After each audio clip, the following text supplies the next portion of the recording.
Ikhwan dan akhwat yang semoga dimuliakan Allah Subhanahu wa taala. Kemudian hadis yang selanjutnya, ra'aitu abi ishtara 'abdan hajjaman fasa'altuhu faqala naha Nabi sallallahu alaihi wasallam an samanil kalbi wa samanid dami wa nahyil an washimah wa naha 'anil washimah wal maushumah wa akilir riba wa mukilihi wa la'anal musawwir. Aku melihat ayahku membeli seorang budak yang bisa membekam. Maka aku bertanya kepada ayahku, maka beliau menjawab bahwasanya Nabi SAW melarang dari hasil penjualan anjing. Ya, tidak boleh menjual anjing. Dan melarang dari hasil upahnya bekam, samanidam. Dan melarang dari mentato dan yang ditanto. Dan melaknat atau melarang orang yang memakan riba dan orang yang memberikan makan riba. Dan Allah Subhanahu wa taala melaknat orang yang menggambar. Kemudian hadis yang selanjutnya, naha Rasulullah SAW an samanil kalbi wasinau. Bahwasanya Rasulullah SAW melarang dari hasil penjualan anjing dan kucing. Ya, anjing dan kucing. Kemudian hadis yang selanjutnya, syarrul kasbi mahrul baghi wa samanul kalbi wa kasbul hajjam. Seburuk-buruk penghasilan adalah penghasilannya para pezina. Dan hasil penjualan anjing dan hasil upahnya orang yang membekam. Jadi hadis-hadis ini secara zahir hadis ini melarang untuk mengambil manfaat dari hasil penjualan kucing. Gak boleh kita menjual kucing atau menjual anjing atau mengambil upah dari tukang bekam. Tapi hadis yang berkaitan tentang tukang bekam di sini, hadis ini bersifat mutlak. Jadi harus ada hadis yang sifatnya muqayyad untuk mengikat bagaimana hakikat hukum mengambil upah dari tukang bekam. Maka di sini para ulama berbeda pendapat menjadi dua pendapat.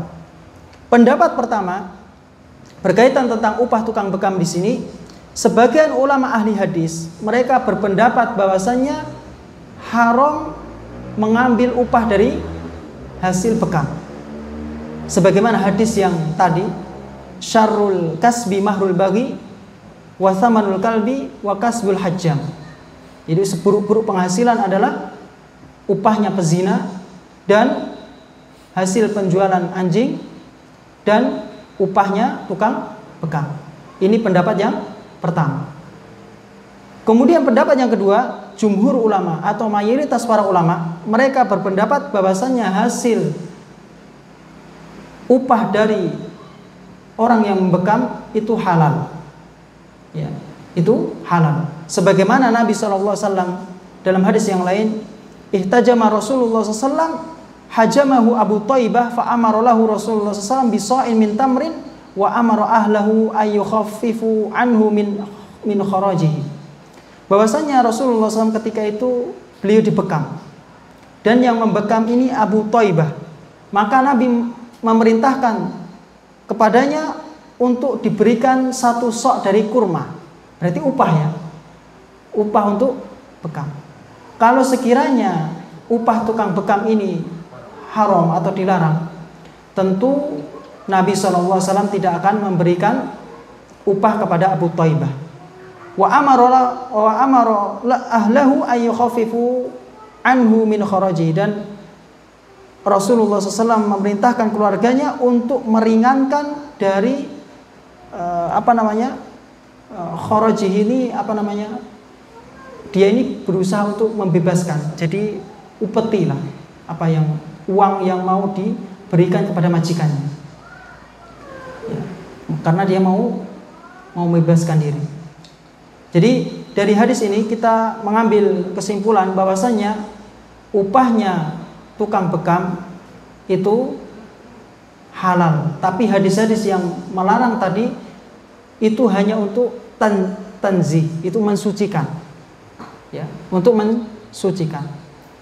paling nggak makruh hukumnya ya, untuk mensucikan dari sesuatu yang hina. Karena bekam seharusnya ini di situ adalah kita itu berbuat baik kepada orang, bukan mengambil keuntungan. Tapi kalau mau mengambil keuntungan, maka itu halal. Sebagaimana Nabi SAW memberikan upah kepada Abu Thaibah. Hanya saja Abu Thaibah tidak mensyaratkan